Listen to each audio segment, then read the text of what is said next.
ದೆಹಲಿ ತಲುಪಿದ ಬಿಜೆಪಿ ರಾಜ್ಯಾಧ್ಯಕ್ಷ B Y Vijayendra high command ನಾಯಕರ ಭೇಟಿ ಮಾಡಲಿರುವ ವಿಜಯೇಂದ್ರ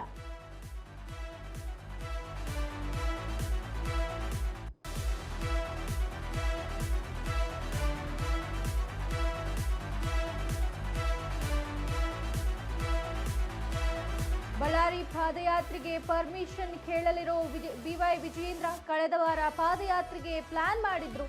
ಇನ್ನು ಮಾಜಿ ಸಚಿವ ಶ್ರೀರಾಮ್ ಅಧಿಕೃತವಾಗಿ ಒಪ್ಪಿಗೆ ಸಿಗದ ಕಾರಣ ಪಾದಯಾತ್ರೆಯನ್ನ ಮುಂದೂಡಿಕೆ ಮಾಡಲಾಗಿದೆ. ಇನ್ನು ವಿಧಾನಮಂಡಲದಲ್ಲಿ ಹೋರಾಡಿದ್ರು. ನಾಗೇಂದ್ರ ರಾಜೀನಾಮೆ ಇನ್ನೂ ಕೊಟ್ಟಿಲ್ಲ. ಇದೀಗ ಮತ್ತೆ ಪಾದಯಾತ್ರೆಗೆ ಮುಂದಾಗಿದ್ದಾರೆ ಬಿವೈ ವಿಜಯೇಂದ್ರ ಮತ್ತು ಶ್ರೀರಾಮ್. ಕಳೆದ ಬಾರಿ ರಾಯಚೂರಿನಿಂದ ಬಳ್ಳಾರಿಗೆ ಪಾದಯಾತ್ರೆ ಪ್ಲಾನ್ ಮಾಡಿಕೊಂಡಿದ್ರು. ಆದರೆ ಈ ಬಾರಿ ದಾವಣಗೆರೆಯಿಂದ ಬಳ್ಳಾರಿಯವರೆಗೆ ಪಾದಯಾತ್ರೆಯ ಬಗ್ಗೆ ಚರ್ಚೆ ಕೂಡ ಆಗಿತ್ತು. ಈಗ ಇನ್ನು ಪಾದಯಾತ್ರೆ ಒಪ್ಪಿಗೆ ಪಡೆಯಲು ಮತ್ತೆ ದೆಹಲಿಗೆ ಹಾರಿದ್ದಾರೆ ವಿಜಯೇಂದ್ರ.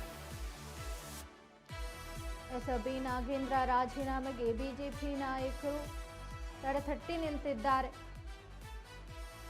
ವಿಧಾನ ಮಂಡಲ ಅಧಿವೇಶನದಲ್ಲಿ ಸತತ 5 ದಿನಗಳ ಕಾಲ ಹೋರಾಟವನ್ನ ಪ್ರತಿಭಟನೆಯನ್ನ ಮಾಡ್ತಾನೆ ಬಂದಿದ್ದಾರೆ. ಈಗ ಹೈಕಮಾಂಡ್ ನಾಯಕರ ಭೇಟಿ ಮಾಡಲಿದ್ದಾರೆ ಬಿವೈ ವಿಜಯೇಂದ್ರ. ಇನ್ನು ಬಳ್ಳಾರಿ ಪಾದಯಾತ್ರೆಗೆ ಪರ್ಮಿಷನ್ ಕೇಳಲಿದ್ದಾರೆ. ಕಳೆದ ವಾರ ಪಾದಯಾತ್ರೆಗೆ ಪ್ಲಾನ್ ಮಾಡಿಕೊಂಡಿದ್ರು ಮಾಜಿ ಸಚಿವ ಶ್ರೀರಾಮುಲು. ಈಗ ಅಧಿಕೃತವಾಗಿ ಒಪ್ಪಿಗೆ ಸಿಗದ ಕಾರಣ ಪಾದಯಾತ್ರೆಯನ್ನ ಮುಂದೂಡಿಸಲಾಗಿದೆ. ಇನ್ನು ವಿಧಾನಮಂಡಲದಲ್ಲಿ ಹೋರಾಡಿದ್ರೂ ಕೂಡ ನಾಗೇಂದ್ರ ರಾಜೀನಾಮೆ ಕೊಟ್ಟಿಲ್ಲ. ಇದೀಗ ಮತ್ತೆ ಪಾದಯಾತ್ರೆಗೆ ಮುಂದಾಗಿದ್ದಾರೆ ವಿಜಯೇಂದ್ರ ಮತ್ತು ಶ್ರೀರಾಮುಲು. ಇನ್ನು ಕಳೆದ ಬಾರಿ ರಾಯಚೂರಿನಿಂದ ಬಳ್ಳಾರಿಯವರೆಗೆ ಪಾದಯಾತ್ರೆಗೆ ಪ್ಲಾನ್ ಮಾಡಿಕೊಂಡಿದ್ರು. ಇನ್ನು ಈಗ ದಾವಣಗೆರೆಯಿಂದ ಬಳ್ಳಾರಿ ಪಾದಯಾತ್ರೆಗೆ ಬಗ್ಗೆ ಚರ್ಚೆಯನ್ನ ಕೂಡ ಮಾಡಲಾಗಿತ್ತು. ಈಗ ಆ ಪಾದಯಾತ್ರೆಗೆ ಒಪ್ಪಿಗೆಯನ್ನ ಪಡೆಯೋದಕ್ಕೆ ಮತ್ತೆ ದೆಹಲಿಗೆ ಹಾರಿದ್ದಾರೆ ಬಿವೈ ವಿಜಯೇಂದ್ರ. ಬಿಜೆಪಿ ರಾಜ್ಯಾಧ್ಯಕ್ಷ ಬಿವೈ ವಿಜಯೇಂದ್ರ ಅವರು ಪರ್ಮಿಷನ್ ಕೇಳೋದಕ್ಕೆ, ಪಾದಯಾತ್ರೆ ಮಾಡಲಿಕ್ಕೆ ಪರ್ಮಿಷನ್ ಕೇಳಲಿಕ್ಕೆ, ಹೈಕಮಾಂಡ್ ಒಪ್ಪಿಗೆಯನ್ನ ಪಡೀಲಿಕ್ಕೆ ಈಗ ದೆಹಲಿಗೆ ಹಾರಿದ್ದಾರೆ. ಸತತ 5 ದಿನಗಳಿಂದ ಅಧಿವೇಶನದಲ್ಲಿ ಹೋರಾಟವನ್ನ ಮಾಡ್ತಾನೆ ಬಂದಿದ್ದಾರೆ ಬಿಜೆಪಿ ನಾಯಕರು. ಈಗ ಇನ್ನೂ ಕೂಡ ನಾಗೇಂದ್ರ ರಾಜೀನಾಮೆ ಕೊಟ್ಟಿಲ್ಲ. ಹಾಗಾಗಿ ಪಾದಯಾತ್ರೆಯನ್ನ ಮಾಡಲು ಒಂದು ಪ್ಲಾನ್ ಮಾಡಿಕೊಂಡಿರುವಂಥದ್ದು ಬಿಜೆಪಿ ನಾಯಕರು.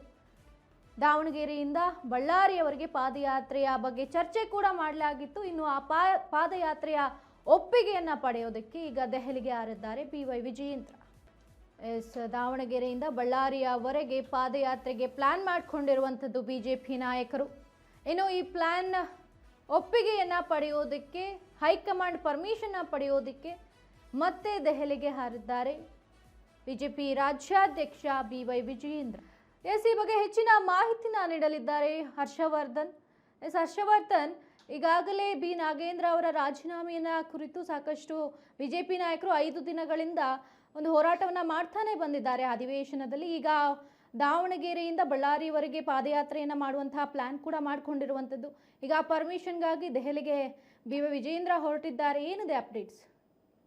ಚಂದನ, ರಾಜ್ಯ ಬಿಜೆಪಿ ನಾಯಕರು ಏನು ವಿಧಾನಮಂಡಲ ಮತ್ತು ವಿಧಾನ ಪರಿಷತ್ ಅಧಿವೇಶನದಲ್ಲಿ ಸಚಿವ ನಾಗೇಂದ್ರ ಅವರ ವಿರುದ್ಧ ದೊಡ್ಡ ಮಟ್ಟದಂತಹ ಹೋರಾಟವನ್ನ ಮಾಡಿದ್ರು. ಅದರಲ್ಲೂ ಪ್ರಮುಖವಾಗಿ ವಾಲ್ಮೀಕಿ ನಿಗಮದಲ್ಲಿ 187 ಕೋಟಿ ಭ್ರಷ್ಟಾಚಾರ ಆಗಿದೆ. ಇದನ್ನ ಅಂದಿನ ಮುಖ್ಯಮಂತ್ರಿಗಳಾದಂತಹ ಸಿದ್ದರಾಮಯ್ಯನವರು ಸ್ವತಃ ಒಪ್ಪಿಕೊಂಡಿದ್ರು. ಈ ಒಂದು ಹಿನ್ನೆಲೆಯಲ್ಲಿ ಈಗ ಆರೋಪ ಇರುವಂತಹ ನಾಗೇಂದ್ರ ಅವರನ್ನ ಸಚಿವ ಸಂಪುಟಕ್ಕೆ ಯಾವ ರೀತಿಯಾಗಿ ತಗೊಂಡ್ರು, ಯಾವ ಆಧಾರದ ಮೇಲೆ ತಗೊಂಡ್ರು, ಇದು ರೋಲ್ ಕಾಲ್ ಕೋಟಾ, ಇದು ಫೈನಾನ್ಷಿಯಲ್ ಕೋಟಾ ಅನ್ನುವಂತಹ ಒಂದು ಆರೋಪವನ್ನ ಮಾಡಿದ್ರು. ಸತತವಾಗಿ 10 ದಿನಗಳ ಕಾಲ ಅದರ ಸದನದಲ್ಲಿ ನಾಗೇಂದ್ರ ಅವರ ವಿರುದ್ಧ ಹೋರಾಟವನ್ನ ಮಾಡಿದ್ರು. ಬೇರೆ ಯಾವುದೇ ಚರ್ಚೆಗೆ ಅವಕಾಶವನ್ನ ಕೊಟ್ಟಿರಲಿಲ್ಲ. ಇದರ ಮೂಲ ಅಜೆಂಡಾ ಇದ್ದಿದ್ದು ಹೈಕಮಾಂಡ್ ನಿಂದ ಸಂದೇಶ ಬಂದಿತ್ತು ರಾಜ್ಯ ನಾಯಕರಿಗೆ. ಏನೋ ಸಿಜೆಪಿ ಪ್ರೊಟೆಸ್ಟ್ ಆಗಿತ್ತು. ಅಲ್ಲಿ ಧರ್ಮೇಂದ್ರ ಪ್ರಧಾನ್ ಅವರ ರಾಜೀನಾಮೆಯನ್ನ ಪಡೆಯಲಾಗಿತ್ತು ಶಿಕ್ಷಣ ಸಚಿವರು. ಆ ಒಂದು ಹಿನ್ನೆಲೆಯಲ್ಲಿ ಇಲ್ಲಿ ಭ್ರಷ್ಟಾಚಾರದ ಹಗರಣ ಹೊತ್ತಿರುವಂತಹ ನಾಗೇಂದ್ರ ಅವರನ್ನ ಯಾವುದೇ ಕಾರಣಕ್ಕೂ ಬಿಡಬಾರದು, ಇಲ್ಲಿ ಅವರನ್ನ ತಲೆದಂಡ ಆಗ್ಲೇಬೇಕು ಅನ್ನುವಂತಹ ಆದೇಶ ಹೈಕಮಾಂಡ್ ಮಟ್ಟದಿಂದ ಬಂದಿದ್ರಿಂದ ಇಲ್ಲಿ ಹೋರಾಟದ ರೂಪುರೇಷೆಯನ್ನು ರೂಪಿಸಿದ್ರು. ಅದರಂತೆ ಹೋರಾಟವನ್ನ ಮಾಡಿದ್ರು. ಎಲ್ಲವೂ ಅಂದುಕೊಂಡಂತೆ ಆಗಿದ್ರೆ ಕಳೆದ ವಾರವೇ ನಾಗೇಂದ್ರ ರಾಜೀನಾಮೆ ಕೊಡಬೇಕಾಗಿತ್ತು.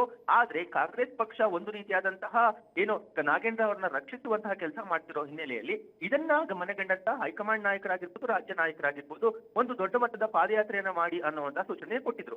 ಅದಕ್ಕೆ ಒಂದು ರಾಜ್ಯ ನಾಯಕರು ಒಂದು ರೋಡ್ ಮ್ಯಾಪ್ ಅನ್ನ ಪ್ಲಾನ್ ಮಾಡಿದ್ರು. ಏನು ದಾವಣಗೆರೆಯಿಂದ ಬಳ್ಳಾರಿವರೆಗೂ 15 ದಿನಗಳ ಕಾಲ ಪಾದಯಾತ್ರೆ ಮಾಡಬೇಕು, ಸರ್ಕಾರದ ವಿರುದ್ಧ ಒಂದು ವಿರೋಧಿ ಅಭಿಯಾನವನ್ನ ಮಾಡಬೇಕು ಅನ್ನುವಂತಹ ಪ್ಲಾನ್ ಮಾಡಿದ್ರು. ಇದರಲ್ಲಿ ಯಾವ ಸಮುದಾಯವನ್ನ ಇಟ್ಕೊಳ್ಬೇಕು ಅನ್ನುವಂತಹ ತಂತ್ರಗಾರಿಕೆಯಲ್ಲಿ ಮೊದಲು ವಾಲ್ಮೀಕಿ ಸಮುದಾಯ ಜೋಡಿಸ್ಕೋಣ, ವಾಲ್ಮೀಕಿ ಸಮುದಾಯ ಹಾಗೂ ಎಸ್ಸಿ ಸಮುದಾಯ ಎರಡನ್ನೂ ಸೇರಿಸಿಕೊಂಡು ಒಂದು ರೀತಿಯಾದಂತಹ ಅಹಿಂದ ಅಸ್ತ್ರವನ್ನ ಪ್ರಯೋಗ ಮಾಡೋಣ ಅನ್ನುವಂತಹ ಪ್ಲಾನ್ ಮಾಡಿದ್ರು. ಅದಾದ ನಂತರದಲ್ಲಿ ಶ್ರೀರಾಮ್ಲು ಇರಬಹುದು, ಒಂದಷ್ಟು ಬಳ್ಳಾರಿ ನಾಯಕರು ಇರಬಹುದು, ಇದಕ್ಕೆ ಒಂದು ರೀತಿಯಾದಂತಹ ಅಪಸ್ವರಗಳನ್ನ ಎತ್ತಿದ್ರು. ಇಲ್ಲಿ ಒಂದು ರೀತಿಯಾದಂತಹ ಜಾತಿ ಸಮೀಕರಣ ಬೇಡ, ಇದು ಸರ್ಕಾರದ ವಿರುದ್ಧ ಹೋಗೋಣ ಅನ್ನುವಂತಹ ಮಾತನ್ನ ಹೇಳಿದ್ರು. ಆ ಒಂದು ಹಿನ್ನೆಲೆಯಲ್ಲಿ ಹೈಕಮಾಂಡ್ ನಾಯಕರು ರಾಜ್ಯ ನಾಯಕರಿಗೆ ಫೋನ್ ಮಾಡಿದ್ರು. ಅದರಲ್ಲೂ ಬಿಜೆಪಿಯ ರಾಜ್ಯಾಧ್ಯಕ್ಷರಾದಂತಹ BY ವಿಜಯೇಂದ್ರ ಅವರಿಗೆ ಫೋನ್ ಮಾಡಿ ನೀವು ದೆಹಲಿಗೆ ಬನ್ನಿ ಅನ್ನುವಂತಹ ಸೂಚನೆ ಕೊಟ್ಟಿದ್ರು. ಆ ಒಂದು ಹಿನ್ನೆಲೆಯಲ್ಲಿ ನಿನ್ನೆ BY ವಿಜಯೇಂದ್ರ ಅವರು ಹೈಕಮಾಂಡ್ ನಾಯಕರ ಭೇಟಿಗೆ ಹೋಗಿದ್ದಾರೆ. ಇವತ್ತು ಹೈಕಮಾಂಡ್ ನಾಯಕರನ್ನ ಭೇಟಿಯಾಗ್ತಾರೆ. ಭೇಟಿಯಾಗಿ ಒಂದು ಸುತ್ತಿನ ಮಾತುಕತೆ ಆಗುತ್ತೆ. ಒಂದು ಸುತ್ತಿನ ಮಾತುಕತೆಯಲ್ಲಿ ಏನು ಪಾದಯಾತ್ರೆಯನ್ನು ಯಾವ ರೀತಿಯಾಗಿ ಮಾಡಬೇಕು, ಯಾವ ಸಮುದಾಯಗಳನ್ನ ಒಗ್ಗೂಡಿಸ್ಕೊಳ್ಬೇಕು, ಯಾವ ರೀತಿಯಾಗಿ ಕೇಂದ್ರ ನಾಯಕರು ಬರ್ತಾರಾ, ಇದಕ್ಕೆ ರಾಜ್ಯ ನಾಯಕರು ಬರ್ತಾರಾ, ಎಲ್ಲಿಂದ ಬೇರೆ ಬೇರೆಯಿಂದ ನಾಯಕರು ಕಟ್ಬೇಕಾ, ಯಾವ ರೀತಿಯಾಗಿ ಇದನ್ನ ರೂಡ್ ಮ್ಯಾಪ್ ಅನ್ನ ತಗೊಳ್ಬೇಕು, ಯಾವ ರೀತಿಯಾಗಿ ಪಾದಯಾತ್ರೆ ರೂಪುರೇಷೆಯನ್ನು ಸಿದ್ಧ ಮಾಡಿ ಸರ್ಕಾರದ ವಿರುದ್ಧ ಹೋಗ್ಬೇಕಾ ಅಥವಾ ಪ್ರತ್ಯೇಕವಾಗಿ ನಾಗೇಂದ್ರ ಅವರ ವಿರುದ್ಧ ಹೋಗ್ಬೇಕಾ ಅನ್ನುವಂತಹ ತೀರ್ಮಾನವನ್ನ ಇವತ್ತು ಕೈಗೊಳ್ತಾರೆ. ಇನ್ನು ಮತ್ತೊಂದು ಚರ್ಚೆ ಅಂತಂದ್ರೆ ಏನು ಕಳೆದ ಇದು JDS ಪಾದಯಾತ್ರೆ ಮಾಡಿದ್ದು ಬಿಡದಿ ಟೌನ್ಶಿಪ್ ವಿಚಾರವಾಗಿ. ಆ ಟೌನ್ಶಿಪ್ ವಿಚಾರವಾಗಿ ಒಂದಷ್ಟು ವಿಜೇಂದ್ರ ಹಾಗೂ ಸಚಿವರಾದಂತಹ ಮಧು ಬಂಗಾರಪ್ಪ ಅವರ ಒಂದು ಆಡಿಯೋ ವೈರಲ್ ಆಗಿತ್ತು. ಆ ಆಡಿಯೋ ವೈರಲ್ ದೊಡ್ಡ ಮಟ್ಟದಲ್ಲಿ ಸಂಚಲನ ರೂಪಿಸಿತ್ತು. ಇದು ಕುಮಾರಸ್ವಾಮಿ ಅವರ ಆಕ್ರೋಶಕ್ಕೂ ಕಾರಣವಾಗಿತ್ತು. ಆ ಒಂದು ಹಿನ್ನೆಲೆಯಲ್ಲಿ ಅದಕ್ಕೆ ಒಂದಷ್ಟು ಕುಮಾರಸ್ವಾಮಿ ಅವರು ಹೈಕಮಾಂಡ್ ಮಟ್ಟದಲ್ಲಿ ದೂರನ್ನ ಕೊಟ್ಟಿದ್ದಾರೆ. ನಮಗೆ ಬಿಜೆಪಿ ಬಿಡದಿ ಟೌನ್ಶಿಪ್ ವಿಚಾರದಲ್ಲಿ ಸಹಾಯವನ್ನ ಮಾಡಿದ್ದ, ನಮ್ಮ ಜೊತೆ ಕೈ ಜೋಡಿಸಿಲ್ಲ ಅನ್ನುವಂತಹ ಮಾತು. ಆ ಒಂದು ವಿಚಾರವಾಗಿ ಇವತ್ತು ಹೈಕಮಾಂಡ್ ನಾಯಕರು ವಿಜಯೇಂದ್ರ ಅವರಿಂದ ಸ್ಪಷ್ಟನೆಯನ್ನ ಕೇಳ್ತಾರೆ.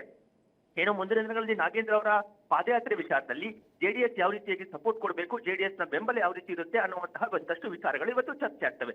ಎಲ್ಲವೂ ಅಂದುಕೊಂಡಂತಾದ್ರೆ ಇವತ್ತು ವಿಜಯೇಂದ್ರ ಹಾಗೂ ಹೈಕಮಾಂಡ್ ನಾಯಕರ ಭೇಟಿಯಲ್ಲಿ ಪಾದಯಾತ್ರೆಯ ಒಂದು ಬ್ಲೂ ಪ್ರಿಂಟ್ ರೆಡಿ ಆಗುತ್ತೆ. ಅದಾದ ನಂತರದಲ್ಲಿ ನಾಳೆ ಅಥವಾ ನಾಡಿದ್ದು ಪಾದಯಾತ್ರೆಯನ್ನ ಅನೌನ್ಸ್ ಮಾಡಿ ಯಾವೆಲ್ಲ ನಾಯಕರು ಬರ್ತಾರೆ, ಯಾವ ರೀತಿಯ ಪಾದಯಾತ್ರೆ ಹೋಗುತ್ತೆ ಅನ್ನುವಂತಹ ತೀರ್ಮಾನವನ್ನ ಘೋಷಣೆಯನ್ನ ಮಾಡ್ತಾರೆ.